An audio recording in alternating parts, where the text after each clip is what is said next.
your win, how you finished strong. That double header today. You just talk about that the whole day. The whole day was good. I feel confident. I feel strong. The headwind was a monster for us today, so I am glad that I did the 100 before that 200 because it's shocking. When that headwind slaps you, it's shocking. So I knew going into it. So I think that helped me in the 200. But it was good. Was that the fiercest headwind that you can recall? I think that's the fiercest headwind that the only one worse that I'd say would Bermuda back in a couple years ago in 2022. That was probably worse, but that's up there. Would you say this makes up a little bit in terms of like what happened in LA? It seems like LA isn't the greatest meet for you to compete I at. think, yeah, it's unfortunate, but whether it's LA or anywhere else, it's just every single year for the past 4 years. I compete during that training block every single year for the past 4 years. I don't have a great race. So when people say it's inconsistent, I'm like, no. If you follow my track seasons, I'm the most scary, consistent person you know. So that, it's always sucks when you have a slow time on the board, but it's part of my process and I know that. So, talk about that confidence, that positive self-talk. It's really important. I mean, I was talking to my coach after the 100 and having a headwind like that and not like competing the way I normally do is obviously a little bit defeating. It's easy to kind of put yourself down and everyone wants to win. So I did have to pick myself up and come for the 200 and know that I can win. Can you talk about that bond with Tara Davis right there after she got her victory? Just small, both of your small games, things like that. Can you talk about just the vibe that she brings and everything? I mean, Tara is one of the best vibes on the team, and she's such great energy, so smiley. It's always so fun seeing her. I mean, my family loves her. We love, it's just so fun seeing her on the circuit. And yeah, I mean, we're teammates. She's a fierce competitor. I admire her, so I love seeing her.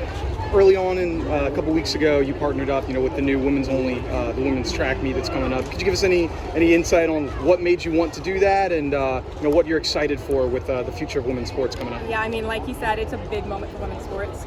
So I'm really excited about that. I'm really inspired by that. And I think it's a big moment for women's track and field too. I mean, we see soccer, basketball, they're getting so much love right now, but track and field, we have such an amazing product, especially the women. I mean, we are crushing it. And I think we're fun to watch. And so it's a great opportunity. And so when Alexis is reaching out, I thought this is something we have to get on board. We have to do this right. It was a pretty large, very young cohort of U.S. track athletes making their debuts in Tokyo. Yeah. How much different does it feel from a team-wide standpoint when you all are together now compared to? That's a really good point. It was a very young team, and we were all kind of breaking through, and it was kind of this new shift into a new generation of women's track athletes. So to be a part of that and see all of us grow and compete together and challenge each other, I mean, it's definitely been special. It's definitely been challenging to be a part of that cohort. I mean, women's track is doing pretty incredible things right now. So it's kind of a blessing and a curse to be in that. Yeah. But it's exciting. I'm really proud of how much we've all grown together in the last couple of years. I think this Olympics will be really special because of it.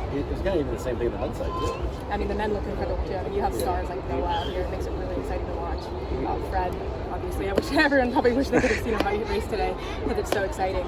And I think even with this women's only track meet that we're throwing, there's probably room later for expansion and the men can join in too. But right now, it's all about the women. GC, can you just talk about the New Balance team in terms of not only obviously Sydney, but also Photo Golf and then Cam Range on it? Like, you had a chance to talk to any of them, and if you see them at the Olympics, Lord willing, no, 100%. I mean, I haven't gotten a chance to talk to Cameron Brink yet, but Coco, I see a lot, and we talk, and it's really awesome. I mean, New Balance is like one big family, not just in track, but across the sports, and so it is really awesome. Isn't she? Oh, go ahead. Well, Gabby, talking about the Olympics, you're just coming off 100, 200 here, but I'm sure the 200 is a focus. What are we looking at in terms of chances for 4 medals for you to? At the Olympics? Yeah. I mean, we're definitely working for it. We're working to earn it. I think they just sent out some relay guidelines for us athletes, just with all the conversations around relays, and everyone wants a relay medal these days. So I will be definitely working to put myself in the best position to be on those relays and getting 4 medals. That being said, I don't know what events I'm looking at for the Olympics just because the schedule. I think everyone's kind of looking at that Olympic schedule and seeing what medals are possible. Sorry, I was just saying, so potentially you're not sure what double, like 100, 200, 200, 400? I'm not sure yet. All I know is my eye is on the 200 meter gold. Yeah. That's really all I'm looking at right now. That's exactly what I was going to ask about, because you've run some really outstanding Oregon 21.6s in 2022, 2021. How do you make sure this year, 2024, that Paris, you're running that 21.5 for whatever you want? Range, I mean, we just adjust the training a little bit. It's so difficult when we're training for Olympic trials, and you have to make sure that you're on for Olympic trials. But this year,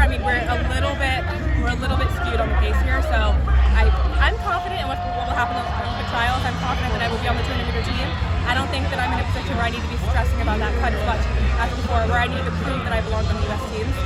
So now I can really shift my focus on being ready for the gold medal in Paris. I gotta ask the age-old question: do you wear socks or no socks with your spikes and high? Socks, because no socks gives me the ick. I just don't understand how people do it. We're out here for hours. Like, I need the socks. But when you race against Sydney in the 200, but did the time she broke there Any city that hosts you,